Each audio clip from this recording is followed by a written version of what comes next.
Welcome back everyone to my Let's Play of Zelda Outlands, a hack of the original Legend of Zelda. Last episode we got the fairy from level 5, which was conveniently located in the room to the immediate east of the entrance. So you might be thinking, well, why are we going back into level 5 now? We already got the fairy.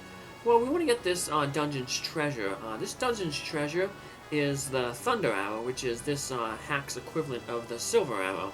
And we're going to need that to defeat the Thunderbird, which is this hack's equivalent of Ganon.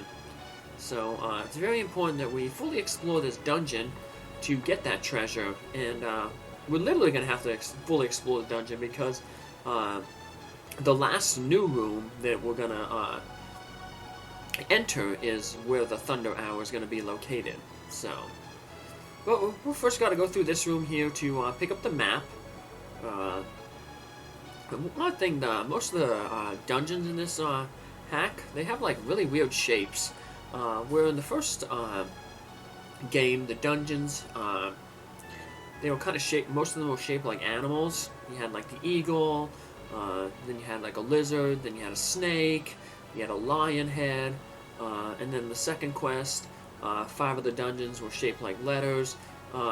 Dungeon in this game just kind of hodgepodge, no real shape to them. So, but speaking of dungeon shapes, all the dungeons are technically laid out on kind of 2 overworlds. So that's probably, you know, they all have to fit on 2 overworld maps. The overworld map is 16 by 8.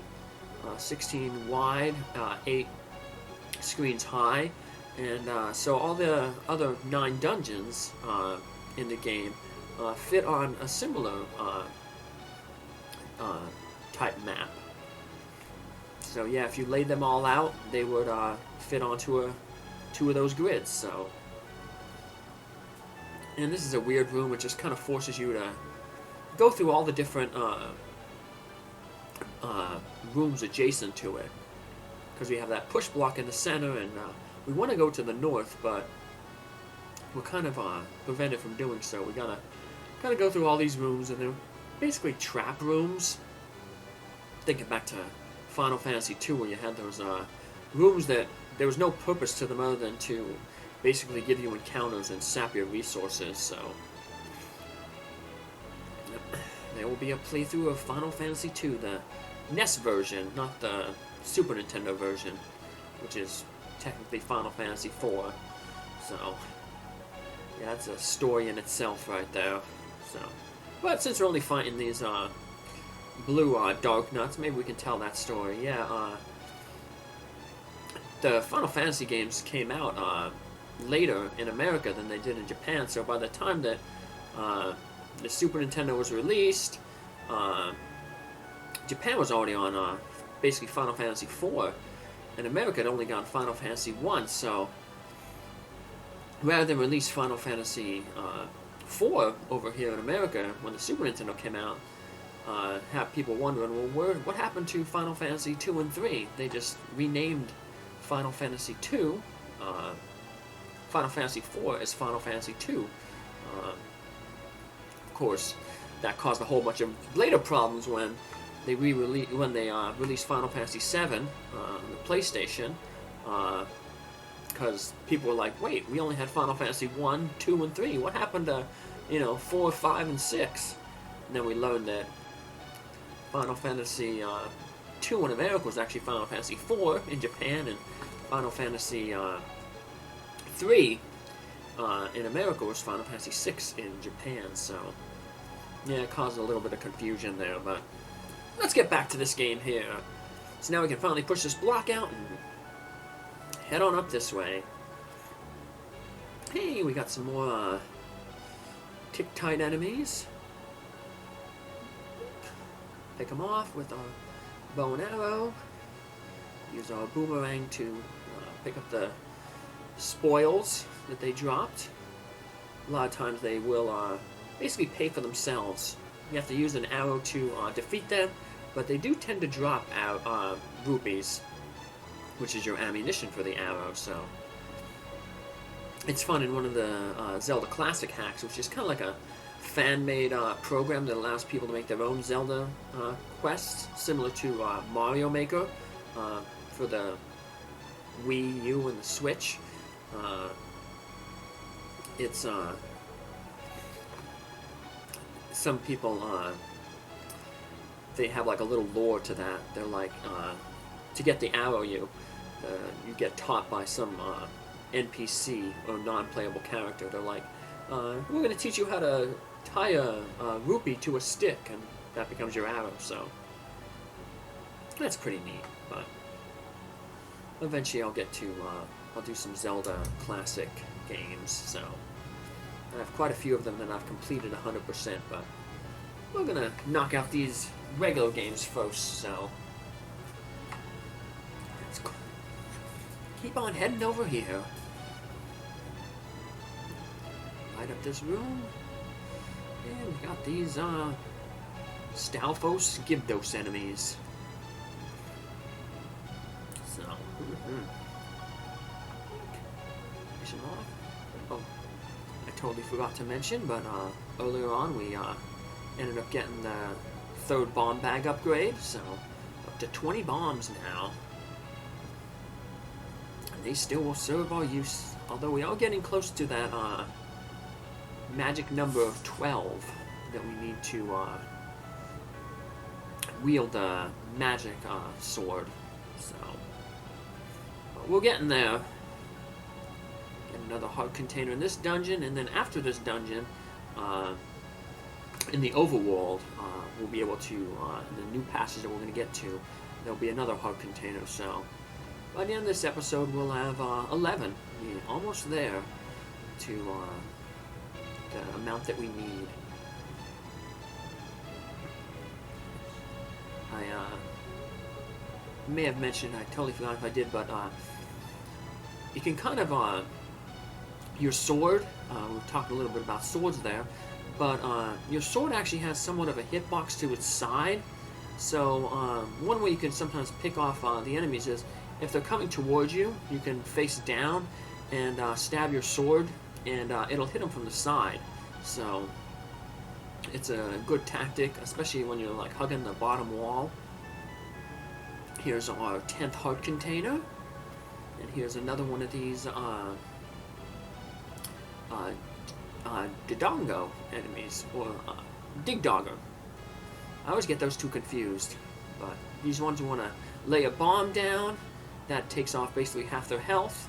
You can use the boomerang to stun.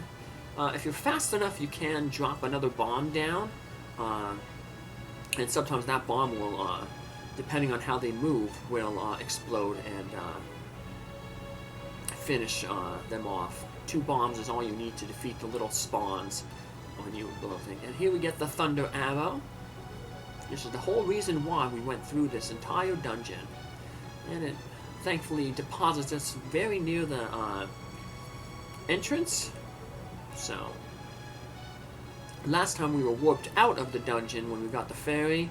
Now we just head back to the ferry room, and there's a doorway to the south, and that's going to take us out of this dungeon. So you may have missed that last time because when we picked up the ferry, it just warped us right out. But there's no more ferry to pick up, but there is a completed map right there, and we're going to step on out. So let's explore Oak Arena and see where this takes us. Hey, it takes us to this room. Then to the south is that weird place I showed off in the last episode, that where the rooms kind of fed into one another. Now we're gonna have a whole bunch of these one-way passages, and that's how we're gonna get to the other side.